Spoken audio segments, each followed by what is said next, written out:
Serena and Anna Marie were my mom's older sisters. Serena was the oldest of five. My grandfather was Captain Taylor Branson, who led the Marine Band for about 13 years. And they grew up on Capitol Hill. And Serena was the oldest. And one postcard in the books was kind of, my grandfather described her as the boss of B Street, which was Constitution Avenue now.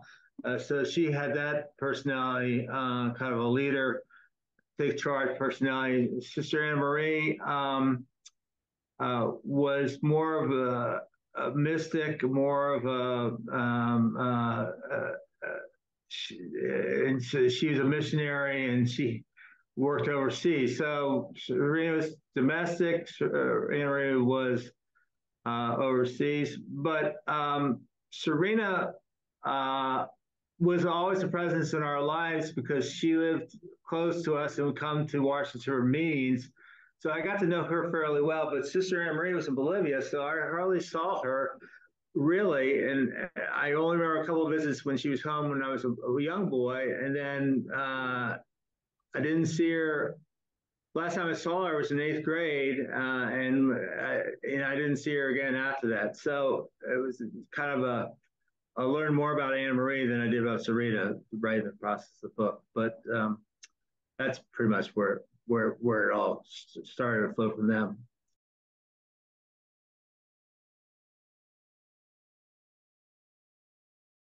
Well, Serena was a more natural progression. She was skinny her entire life, skinny as a rail, and she was center summers in Emmitsburg, Maryland, where Sister Elizabeth Ann Seton started the American branch of the Daughters of Charity, and she would spend her summers with family. Now, I'm not sure entirely what family they were. I never figured that out, but it was family. Let's put it that way. And then she went to St. Joseph's College High School, which was run by the Daughters of Charity. And everyone knew from a very early age that Serena had the calling to be a daughter of charity. So, when she joined in July of 1931 on what was then the Feast of St. Vincent de Paul, who started the Daughters of Charity with St. Louise Merlilac, that was a natural fit. Everyone said Serena's going to be a sister. This is her calling, and so forth. Anne Marie was different. She was always a different person. Sister Mary Basil Rourke, and who was her first sister servant, which is the leader of the community, said she was an unusual soul. But no one thought she had a vocation. My mother recalls her, on her sitting on her bed reading movie star magazines when she was younger. So when she joined, it was somewhat a surprise. Now, she went to Georgetown Visitation, which where my mother went, my nieces went, my cousins went, which is the Catholic school down near Georgetown University, run by the Visitation Sisters. So people thought, well, maybe she'll become a Visitation Sister. So she went through high school, and then it was a junior college. And then when she was a freshman in junior college during Holy Week, Holy Thursday, she had a profound experience, kind of a dramatic conversion experience that prompted her to join the order.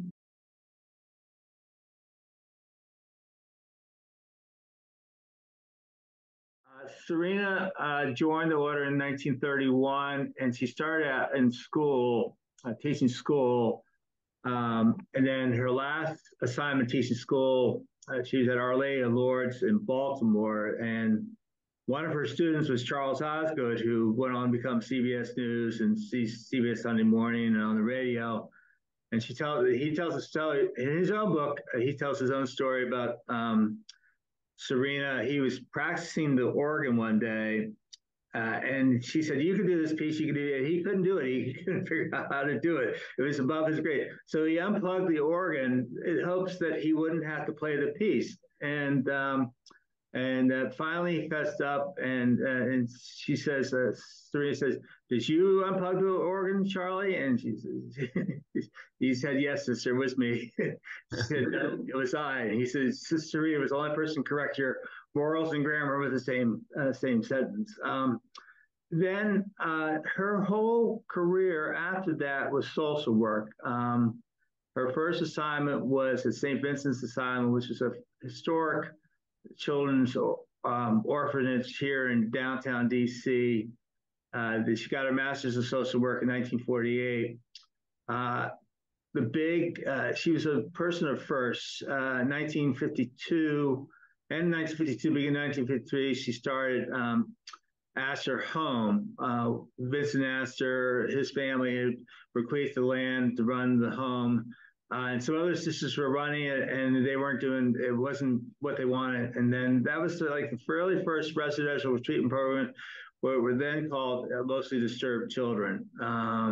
And then another first after that, she went to the Kennedy Center Institute for Children, which was with developmentally delayed kids, and that was the first residential treatment program of its kind in the world, in the nation, I should say. And then, so gradually she progressed from there. She was in Philadelphia for a while, at another asylum, home for kids. And then she moved to Albany in 1971 to a program she restarted a program called St. Catherine's, similar to what she was doing in Astor. And then in 1974, she became the first woman in the United States to run a Catholic charities agency. It was groundbreaking, never happened before. Met with a lot of grumbling from people. Back then, in the 1970s, corporations still had separate offices for women and men. So that was quite groundbreaking. And she spent her entire career at Catholic Charities. She ran the Catholic Charities program from 74 to 90. When they started, she had a budget of $500,000. By the time she left in 1990, the budget was $19 million. When she started, they served three counties and dioceses. By the time she left, they served 14 counties in the diocese. And she stayed on as what's called Director of Special Projects. And the list of her programs, she was 77 at the time, the list of her programs would exhaust a person half her age. But she did that until almost to her death in 2003.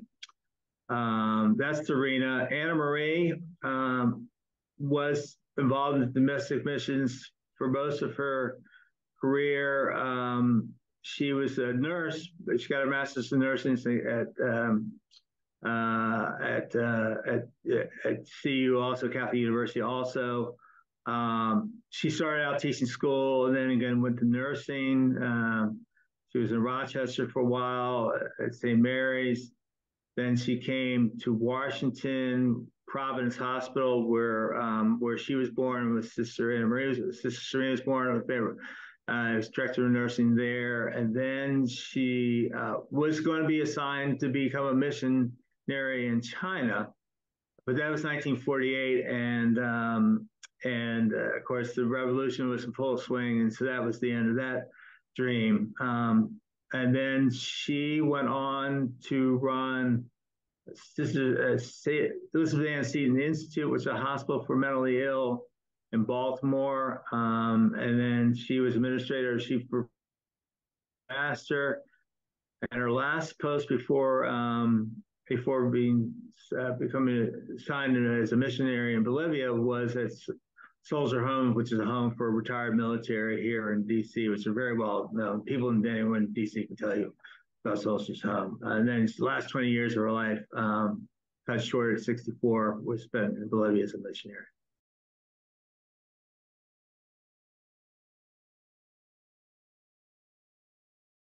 Anna Marie always, like most of her life, she wanted to be a missionary. I mean, when she was like I said, I talked about this, the dream deferred in China.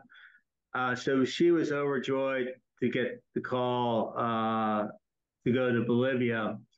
She didn't know Spanish, and probably never encountered an indigenous person until she went to Bolivia. And she worked with the Quechua Indians and the Maya Indians, mostly with the Quechua.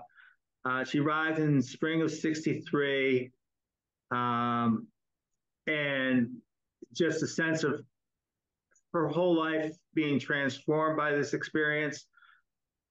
She was a big letter writer. She wrote a lot of letters to the family, but when she came to Bolivia, her work really started to dominate her letters, and there are serious letters with her sister Eleanor McNabb, that really describe what she was doing there. A lot of was in the beginning was nursing, and she started in Cochabamba, and then she went to Santa Cruz and established a mission in Santa Cruz. It was the first time there was a new mission for them, and then she went to where did she go? I think she went back to Cochabamba, and she was a time in Altiplano, which is near the Peruvian border, near Lake Titicaca, which always gives my nieces and nephews a little dinner. She was there briefly, and it was just too hard for her. Now she also, mainly she was a nurse in the beginning. When she did do some prison ministry when people were being disappeared in Bolivia and other Central American countries. So she was trying to connect families, but she had to give that up.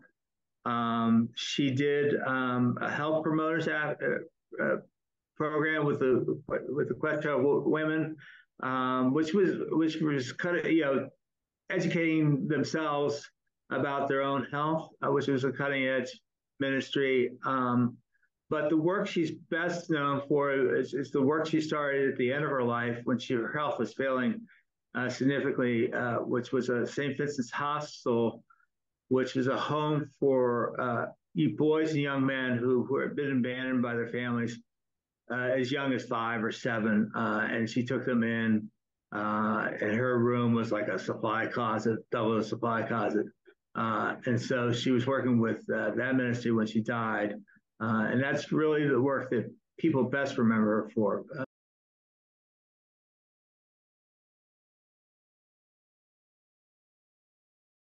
I guess the most famous time that they spent together is when Serena went to Bolivia. And when Serena was going to Bolivia, Ronald Reagan had just become elected president, and she was really overwhelmed by the budget cuts that were going on during the Reagan Revolution. And so that was really weighing heavy on her when she went to Bolivia. This is 1981. She went as a 50th anniversary trip as her entering the daughter's charity to visit her sister. And Anna Marie, her health had been failing significantly for many years at that point. And so she really saw her when she started her ministry to the street kids. And Serena was a seasoned social worker. She had seen everything in the United States. I mean, there was nothing, nothing, nothing in the human experience. She had an experience in terms of people who are living on the edge of the poverty. But it shocked even her to see the conditions that people were living in there. And that trip really made a huge impression upon her. And she's like, well, these regular budget cuts are bad, but nothing compared to what Anne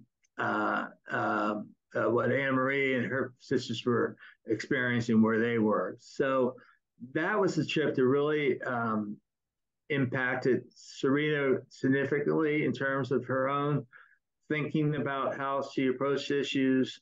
And again, that was like the last meaningful time they spent together before they had only a few hours before Sister Anna Marie died a year later. So, but yes, Vatican II, especially in Serena's case, I don't know as much as about Anna Marie's thinking at that point, but Vatican II really was an animating force and she really that.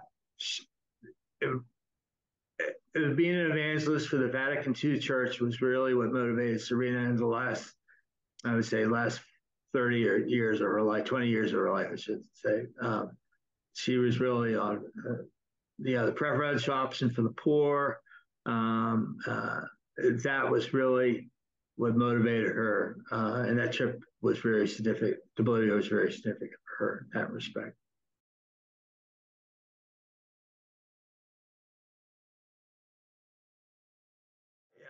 Some of the credit belongs to Sister Maureen Joyce, who succeeded Serena at Catholic Charities as the executive director in Albany. She was Sister of Mercy, and she was the one who really encouraged Serena, said, "This is going on. We need to do something." And of course, Serena's, uh, you know, it's just her executive secretary used to say she was always promising money she didn't have. She said, "Yes, we're going to do this, and we'll figure out how we raise the money later." There were children that were born; their mothers were either addicted to crack or they were born with HIV, and they were just languishing in these hospital wards in New York City. So they went down and arranged for the babies to be transferred to Albany and to find, they set up a home, like a small home, but the main goal was to get parents to be foster parents, which was, of course, HIV was very controversial. And, what's going to happen to me? And so they really had to struggle to find families to take care of these kids. Now, a lot of times the families were gay and lesbian couples. And of course, they had to fudge a little bit. And the one parent would go through the process as a single parent, and then the other person would help raise it. So that's just an example of her anticipate meeting a need before other people saw it. She was always ahead of the curve and always looking out what's next. So that was one of the more innovative programs that they did at Cat Series. Of course, it was controversial. They had to convince the neighbors about the house and so forth. And that was just one example of Serena with Sister Maureen, who should give a lot of the credit, coming up with something innovative to address a need before other people saw what should be done.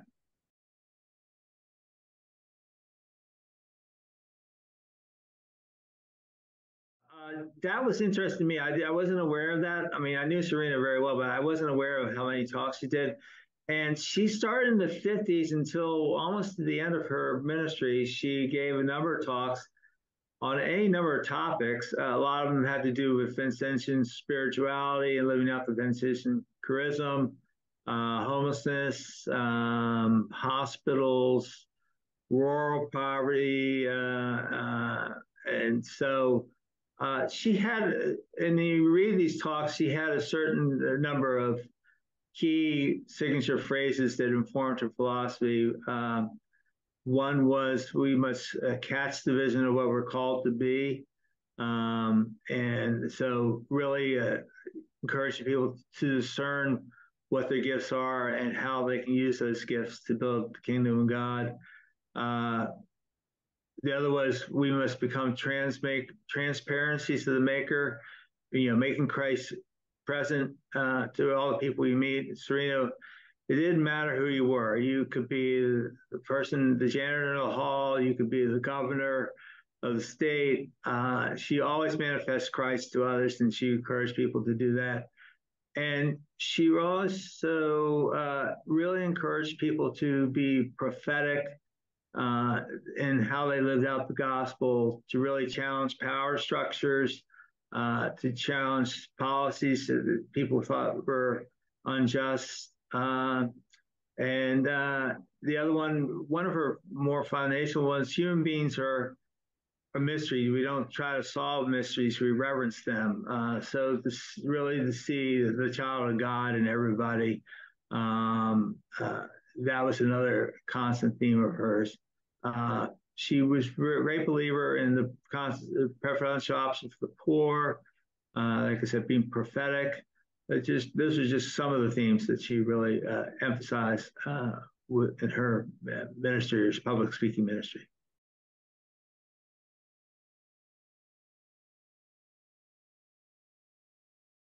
When you're a kid, you don't really realize how people are impacting you.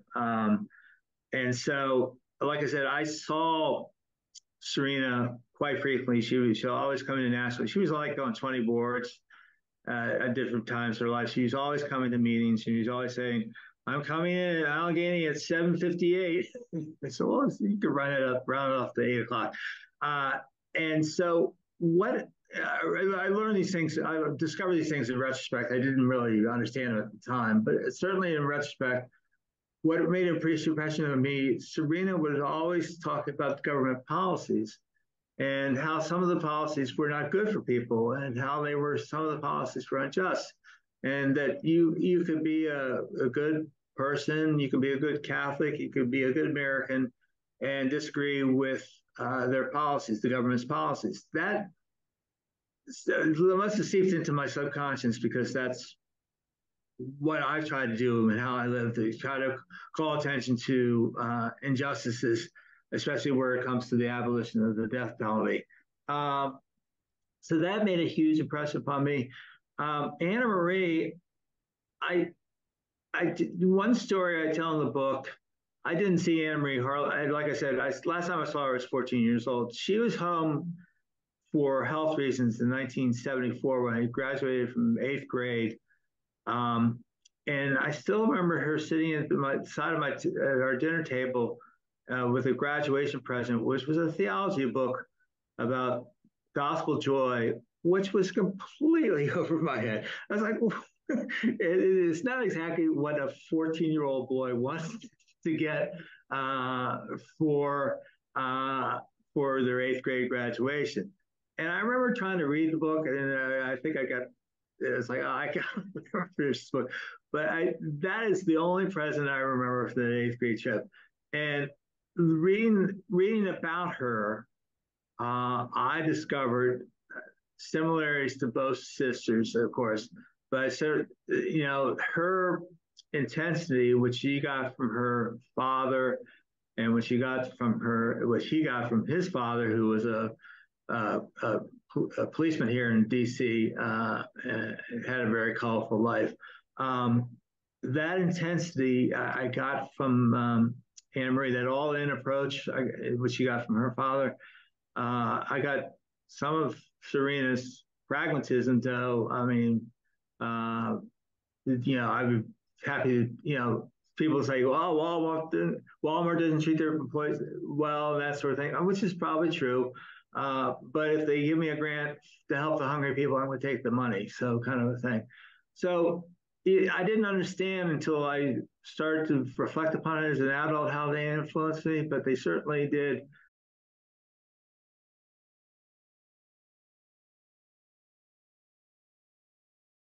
We all have scriptures in our lives. Of course, we have the obvious scriptures of Matthew, Luke, John, Peter, Paul, James. Uh, and then for me, a big scripture has always been Dr. King's writings, especially his letter from the Birmingham jail. I lived in Birmingham for 8 years, so that was a big influence upon me. But I want their words to become scriptures to spur people to action, to motivate them to become a better gospel person, which is not easy. I can tell you from my own experience that I fall down more than I succeed. And to really work for the Savage God's reign, to work for social justice. So that's really what I'm hoping, that their examples spur people to action to live the gospel more fully, um, to to fearlessly do for others without seeking for a reward. And in terms of many people thought that Anna Maria was a saint, and I hope the current Pope Francis recently came up with a new category for sainthood: people who continue to who experience a premature death and continue to witness the gospel, knowing that they will knowing that they will die. And so that really characterized Anna Marie. Her health has failed significantly, I would say, the last 10 years of her life. And, when I described in the book, when she was coming home and before she died, she was dependent upon oxygen most of the time to to get about and that sort of thing. So, and then she wasn't a martyr in the sense that she was killed for the gospel, but in terms of her self-sacrifice, ignoring her own health, um, uh, I think those would be some of the reasons that people should consider her a saint. So I don't know. I hope the book can impact. That depends upon the Daughters of Charity, whether they put it forward, but I hope the book encourages them to do that.